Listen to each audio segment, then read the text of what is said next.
Saya ingin memberikan bukti bahwa uang kertas adalah ilmu sihir. Bahwa hari ini kita hidup di bawah ilmu sihir, seperti halnya rakyat Fir'aun dulu hidup di bawah sihir para Fir'aun. Dan karena itu kita perlu tahu dari mana datangnya ilmu sihir itu, supaya kita mengerti bagaimana mengatasi sihir tersebut. Dan kenapa kita harus kembali kepada emas dan perak? Karena Allah SWT menciptakan emas dan perak. Jadi Allah SWT menciptakan segala sesuatu itu bil haq. Allah menciptakan nyamuk karena nyamuk diperlukan dengan fungsi tertentu. Demikian halnya dengan emas dan perak. Jadi kalau kita buka Al-Quran, itu sekurang-kurangnya ada 12 ayat yang menyebut kata emas dengan berbagai istilah yang berbeda. Ada zahab, ada fiddah, ada zukhruf, ada kintar. Sedangkan perak disebut 10 kali. Juga dalam istilah yang berbeda, fiddah, warik, kintar. Jadi kintar disebut untuk keduanya karena merupakan satuan berat. Kira-kira 50 kilo. Kita sekarang pakai untuk kintal. Nah, di dalam Al-Quran, selalu kalau Allah SWT merujuk kepada satu nilai, yang nilainya besar, selalu disebut emas. Sedangkan kalau menyebut angka atau harga atau nilai atau timbangan yang kecil, maka disebut perak. Jadi pertama Allah SWT menciptakan emas dan perak adalah harta. Karena itu fitrah manusia adalah mencintai emas dan perak. Sebagaimana mencintai kuda, mencintai tanaman, anak-anak dan perempuan bagi laki-laki. Itu fitrah. Jadi kalau ada laki-laki mencintai laki-laki, itu melawan fitrah. Karena fitrahnya laki-laki mencintai perempuan dan semua mencintai emas. Dan yang ketiga, emas dan perak sebagai harta yang nilainya besar dan kecil adalah harta yang harus berputar. Allah SWT mengancam hukuman yang sangat berat bagi orang-orang yang menyimpan emas dan perak. Ya, dalam Al-Quran disebutkan walladzina yaknizuna dzahaba wal fiddah wa la yunfikuna fi sabilillah fabashirhum bi'adzabin alim. Beritahukan pada mereka yang menyimpan emas dan perak dan tidak membelanjakannya azab yang besar. Itu ketika nanti di neraka semua dibakar, yuhma 'alaiha fi nari jahannam, dan seterusnya, emas dan perak itu akan disetrikakan, dipanaskan dan disetrikakan, jibahum wa junubuhum wa dhuhuruhum. Akan disetrikakan pada punggung mereka, lambung mereka dan muka mereka. Hadza makanastum li anfusikum. Ini adalah akibat dari kalian yang menyimpan emas dan tidak mengedarkannya. Nah, karena itu bagaimana emas dan perak harus diedarkan? Maka dia harus dibuat menjadi koin sebagai alat tukar. Tidak ada fungsi lain daripada emas dan perak kecuali sebagai alat tukar. Haram hukumnya menggunakan emas dan perak untuk apapun. Rasulullah SAW menyatakan orang-orang yang meminum dari cangkir yang terbuat dari emas itu akan seperti menuang api neraka ke dalam perutnya. Hanya dengan satu perkecualian, kaum perempuan. Kaum perempuan diizinkan menggunakan emas selain sebagai alat tukar, yaitu sebagai perhiasan. Kita kaum laki-laki haram hukumnya menggunakan emas sebagai perhiasan. Kenapa? Karena emas dan perak adalah alat tukar. Dia harus beredar. Ditransaksikan melalui perdagangan, melalui sedekah, melalui berbagai transaksi muamalah. Dan ketika manusia masih taat kepada Allah SWT, semua emas digunakan sebagai alat tukar, kecuali yang kemudian dengan membangkang dipakai buat sendok, buat piring, tapi itu dilarang. Pertanyaannya adalah, kalau dulu emas dan perak itu adanya di kantong-kantong masyarakat, di dompet kita, sekarang kalau Anda buka, apa isi dompetnya? Ilmu sihir. Karena itu kita mesti bertanya, kemana emas dan perak kita? Ya. Jadi dulu apapun namanya, tolong di sana lagi. Oh, di sana. Apapun namanya, mau disebut dolar, mau disebut pound sterling, mau disebut guilders, mau disebut real, mau disebut rupiah, semua adalah koin emas atau perak. Nah, tapi kemudian muncullah para pandai emas yang mengatakan emas itu tidak aman dibawa-bawa, berat, titipkanlah pada kami. Maka kami akan mengeluarkan kwitansi. Ya, dikeluarkanlah kwitansi bahwa Anda menitipkan pada saya 1 dinar emas. Nanti kalau orang mau belanja, kwitansi ini dikembalikan, koinnya diambil baru dibelanjakan. Karena tadi sudah disebutkan untuk berbelanja itu mesti mithlan bimithlin, equal to equal. Satu kambing ditukar dengan harta yang lain yang senilai satu kambing itu. 1 dinar emas 4 gram ditukar dengan seekor kambing. Nah, tapi para pandai emas ini berhasil meyakinkan dengan pada waktu itu ya sihir belum terlalu dimainkan. Mereka bilang kepada kami, jangan khawatir. Nah, sampai satu titik pada abad ke-17 mulai mereka mengatakan ini repot karena terlalu banyak kwitansi masyarakat merah, hijau, kuning, biru. Maka mereka bilang sekarang berikan kami monopoli untuk mencetak alat tukar ini. Itu pertama kali munculnya apa yang disebut sebagai bank sentral. Maka diberikanlah monopoli oleh para raja. Lalu raja bilang, apa imbalannya buat saya? Imbalannya buat para raja adalah you butuh uang berapapun saya kasih dalam bentuk hutang, tapi ada bunganya. Nah, itu jadi munculnya bank sentral itu bersamaan dengan munculnya apa yang disebut sebagai public debt, hutang publik. Sehingga kita sekarang ini setiap bayi yang lahir di Indonesia ini membawa hutang sebanyak 8 juta rupiah pada para bankir. Oke. Nah, dan bank-bank sentral ini perusahaan swasta. Semua bank sentral adalah perusahaan swasta, dimiliki oleh segelintir orang. Ya. Nah, kita ambil satu contoh. Pada posisi monopolistik, maka bankir-bankir ini bisa berbuat apapun dengan sihirnya. Ini sihir sudah mulai masuk. Jadi ini kita lihat dolar pada tahun 22. Di situ tertulis $10 in gold coin payable to the bearer on demand. Maknanya tadi bahwa kertas itu adalah kwitansi yang kalau orang pemilik hartanya datang mengembalikan kwitansi itu, dia ambil emasnya. Payable to the bearer on demand. Ya. Nah, tapi kemudian Amerika mengalami krisis besar tahun 29 yang disebut Great Depression. Maka para bankir kalau bangkrut, dia datang pada pemerintah, "You mesti tolong kami." Bail out. Caranya bagaimana? Rampas seluruh emas rakyat, berikan pada kami. Tidak cuma-cuma pada waktu itu, kemudian dibeli. Jadi rakyat Amerika harus menyerahkan emasnya, dibeli dengan harga $20 per troy ounce. Tiap 30 gram. Lalu tahun berikutnya, 34, mereka keluarkan uang kertas baru, will pay to the bearer on demand $20. Apa bedanya dengan semula? Tidak ada lagi kata-kata in gold coins. Tapi mereka bilang, jangan khawatir, setiap saya mencetak kertas ini, saya backup dengan emas batangan. Jadi sesudah emas diambil semua, dia lebur. Dan kalau rakyat mau punya emas, boleh, tapi you mesti beli dengan saya. Jadi dengan kata lain, emas yang semula merupakan harta milik rakyat, sekarang diubah menjadi dagangan. Tapi harganya dirubah. Waktu mereka diambil dibayar 20, sekarang kalau rakyat mau memiliki emas harus bayar 35. Ini yang kita sebut devaluasi. Banyak 40%. Ya. Nah, jadi itulah kemudian secara ringkas kalau disajikan adalah yang semula emas dan perak itu ada di tangan rakyat dan dulu di tangan rakyat Ternate.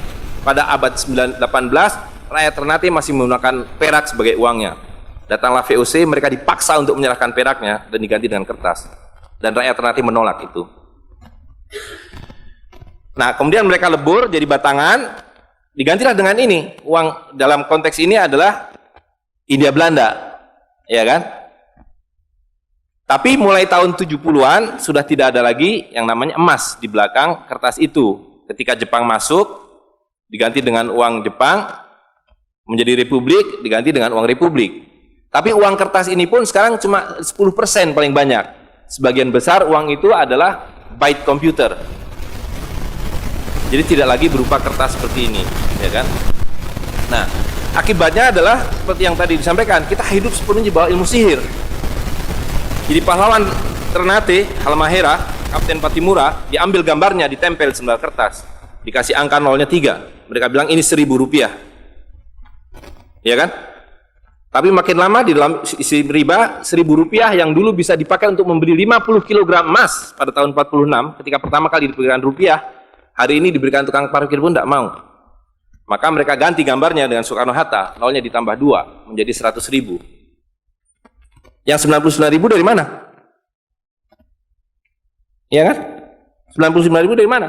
Dan kalau ini kita belah 2, dibelah 4, mau saya kasih 4 mahasiswa. Kemana samannya tadi itu nilainya? Ya, ini seperti sihirnya Fir'aun yang menjadikan tali sebagai ular. Nah, orang Amerika bilang, pedagang Amerika, saya juga punya kertas sendiri, namanya greenback. Tapi kertas saya punya 10.000 kali lipat dari kertas saudara. Jadi kalau Bapak Ibu sekalian, adik-adik pergi ke Washington sana, ke New York, bawa uang 100.000. Belum tentu mahasiswa punya uang 100.000 kan? Harus bekerja 2 hari untuk mendapatkan uang 100.000. Pergi ke Washington, saya mau beli Coca-Cola 1 botol. Apa mereka bilang? Apa mereka bilang? Ini kertas funny, this is funny paper, gak laku.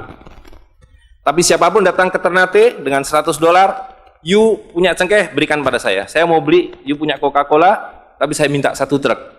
Apa yang kita lakukan? Kita berikan Coca-Cola 1 truk, karena mereka bilang, mereka bisa yakinkan kita, selembar kertas mereka 10.000 kali lipat dari lembar kertas kita. Dan mereka bilang, kita punya kertas tidak laku, mereka punya kertas laku di seluruh dunia. Betul nggak? Dengan cara itulah seluruh cengkeh Ternate habis. Pala Ternate habis. Seluruh kekayaan Ternate habis, hanya diganti dengan byte komputer. Dengan cara itulah kemiskinan dan pemiskinan dilakukan. Nah, dan ini baru satu fase. Saya minta satu tahap lagi untuk menjelaskan dengan uang kertas yang sudah merupakan kezoliman ini, ya, itu menjadi berlipat ganda zolimnya melalui banking system, di mana ini digelembungkan. Kalau tidak ada bank, kalau saya punya uang 100.000 dipinjam oleh Ustadz Nur, maka uang saya habis. Saya akan memiliki kembali kalau dikembalikan. Tapi dengan banking system, kalau uang ini saya hutangkan, dia beranak pinak 20 kali lipat. Uang 100 miliar kalau ditaruh di bank, maka bank detik itu mencatatkan dalam bukunya punya uang 100 miliar. Betul nggak? Dan itu dilegalisir oleh pemerintah, bahwa you boleh mengakui itu sebagai milikmu. Dan bagi bank, uang titipan ini liability, maka dia harus sewakan, dia harus pinjamkan dengan bunga kepada orang yang mau beli rumah tidak bisa beli rumah, mau beli mobil tidak bisa beli mobil. Jangan khawatir, saya beri kredit, tapi harus tahan 10% untuk cadangan, ya kan? Dan semua orang dibikin miskin. Misi pokok bank adalah membuat semua orang miskin supaya tidak mampu membeli apapun kecuali berhutang melalui bank. Maka ketika 100 miliar ini diterima bank, maka dia bisa mengutar itu 20 kali dengan bunga katakanlah 10%. Maka dia akan mendapatkan dari bunganya saja 180 miliar. Jadi kalau bank bilang saya ngasih bunga hanya 10%, dia akan dapatkan 200%. Dan dari pokoknya yang dia putar itu, maka dia akan dapatkan 20 kali 90 miliar.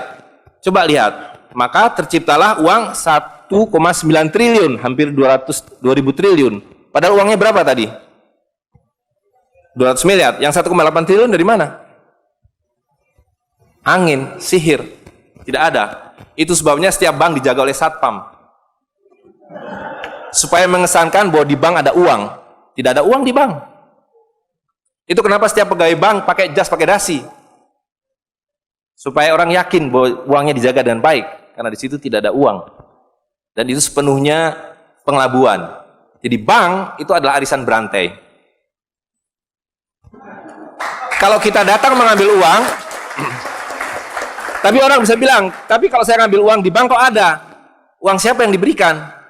Uang Anda sudah nggak ada. Jadi orang percaya bahwa bank adalah tempat yang paling aman menyimpan uang.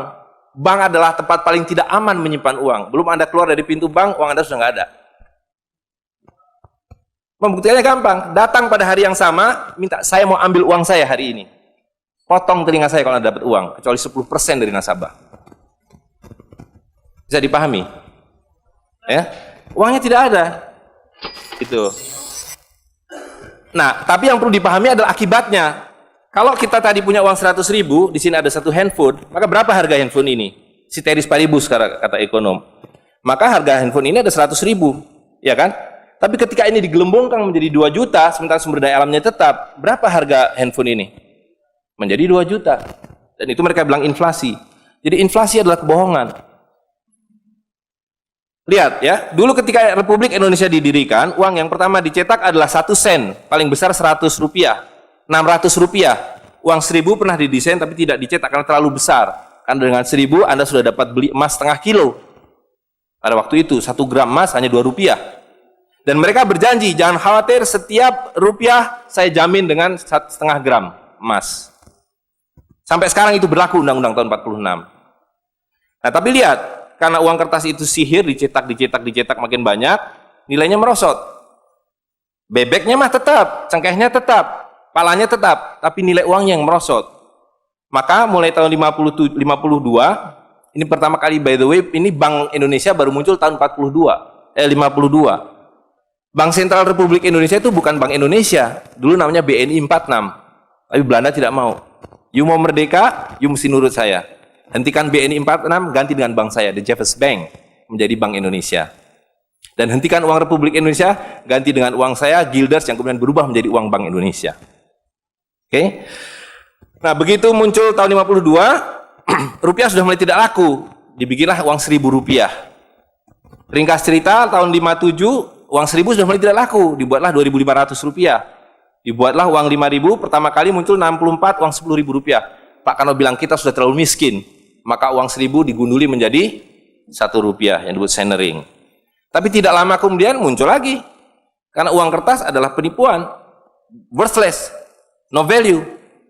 Ringkas cerita, Pak Harto dibilang berhasil dalam pembangunan, dia bikin uang 50.000 rupiah dengan gambar Pak Harto dan kapal terbangnya. Tapi inilah ilusi yang lain, inilah sihir yang lain. Semakin besar uang Anda bukan semakin kaya, semakin uang besar Anda berarti semakin miskin. Bisa diikuti? Maka ketika terjadi krismon, rupiah makin tidak laku, harus dibikin uang 100.000. Dan sekarang uang 100.000 sudah mulai tidak laku. Ibu-ibu sudah komplain kalau pergi ke pasar dengan 100.000, betul nggak Bu? Sudah tidak bisa beli apa-apa ini. Maka mereka dua pilihannya. Pilihan pertama adalah mereka akan mencetak uang 200.000, 500.000. Tapi tidak mungkin, komputer sudah nggak bisa menghitung, kalkulator nggak bisa menghitung, hang, terlalu banyak nolnya. Pilihan kedua adalah digunduli nolnya, redenominasi. Jadi redenominasi itu bukan untuk mengatasi inflasi, tapi untuk menutupi inflasi. Jadi itu adalah pengelabuan di atas pengelabuan, di atas pengelabuan, di atas pengelabuan. Gitu. Ya. Jadi secara real, uang 100.000 ini dulu ketika Pak Harto masih berkuasa, menjelang jatuh itu, kalau dibelikan telur, dapat 50 kilo. Masih ada yang ingat gak Bu? Kali ibu-ibu ingat pasti. 1 kilo telur harganya 2.000 rupiah. Begitu Pak Harto jatuh, dibilang ini gara-gara krismon, uangnya sama, walaupun ini belum ada waktu itu, karena ini masih 50.000 aja udah besar waktu itu. Uang yang sama dengan telur yang sama, tiba-tiba dibawa ke pasar, saya mau beli telur. Bu, hari ini tidak dapat 50 kilo lagi, hari ini cuma dapat 13 kilo. Karena daya belinya, telur sekarang 7.500. Dan hari ini, kalau di pasar Ternate berapa Bu harga telur sekilo? Hari ini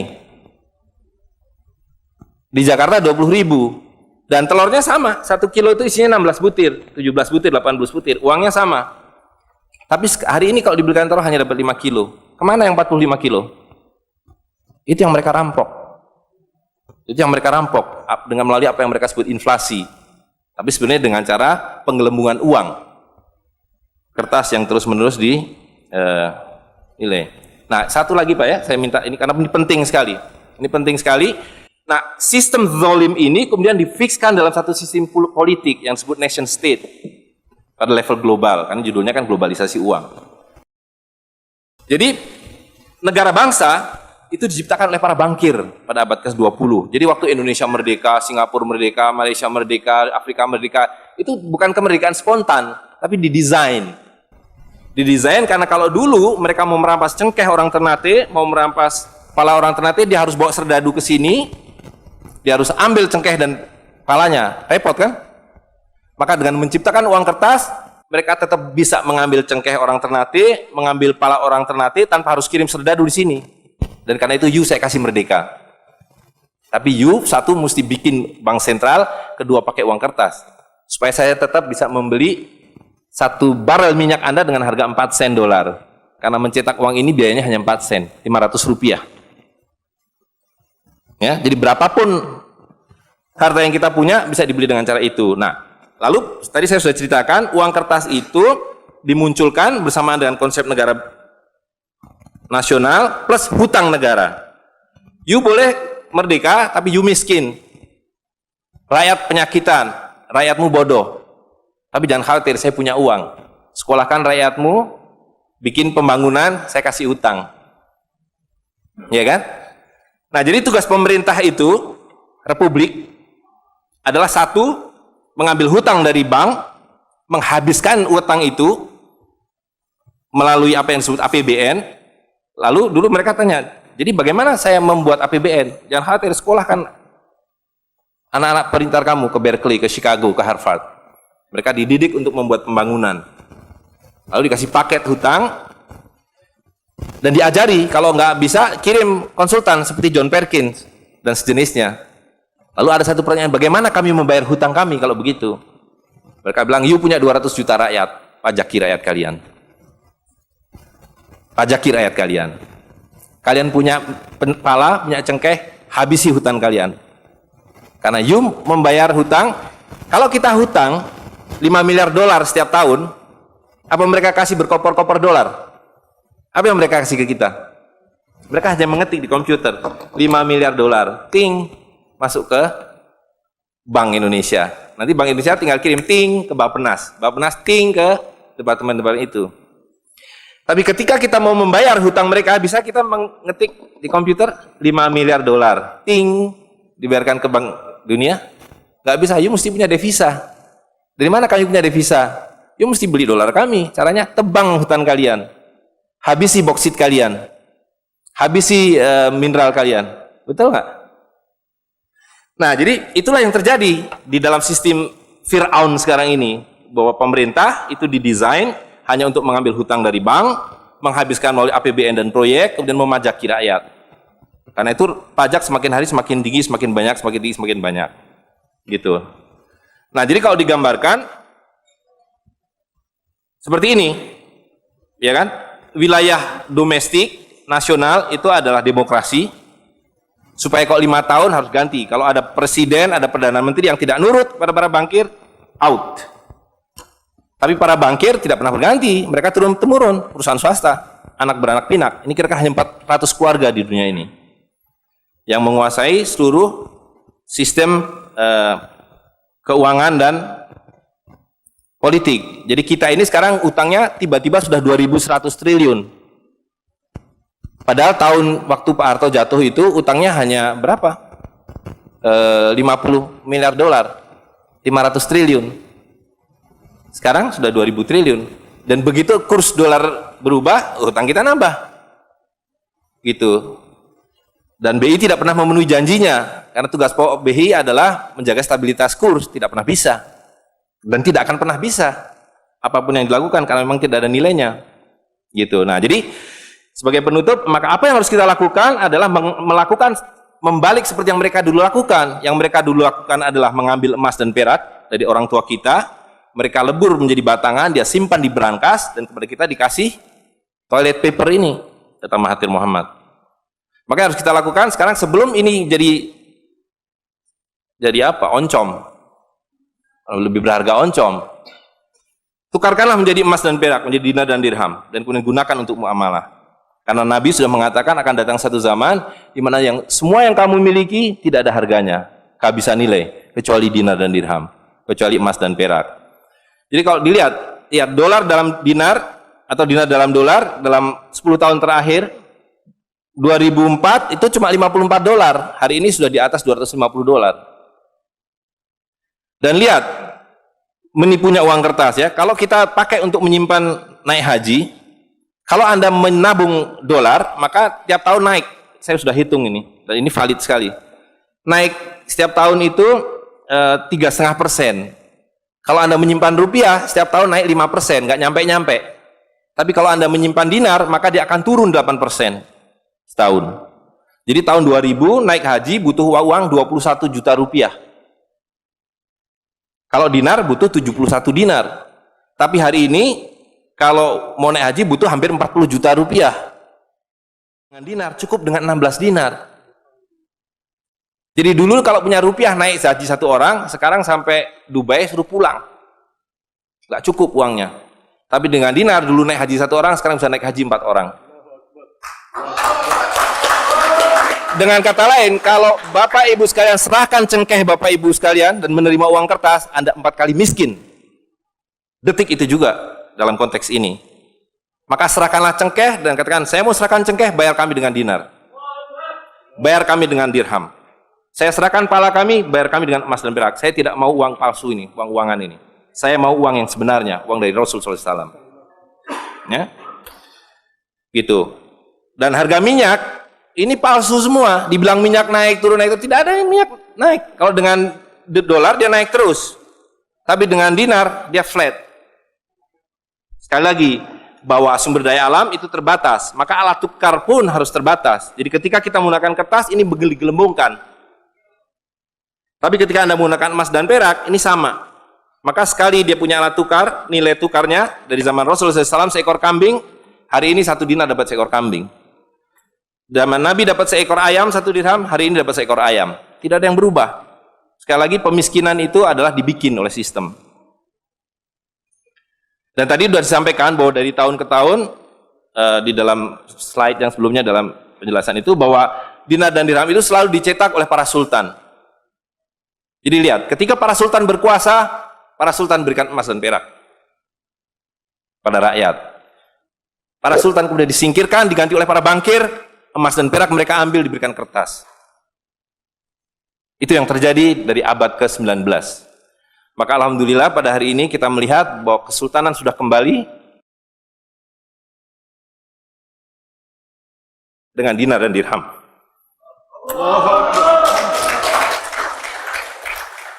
Dan ini adalah awal berakhirnya sistem riba. Ini adalah awal dari janji Allah SWT, yamhaqu riba wa yurbi sodakotan. Aku suburkan sedekah dan aku hancurkan riba. Kehancuran riba ditandai dengan seperti apa yang dikatakan Nabi, kehancuran mata uang kertas.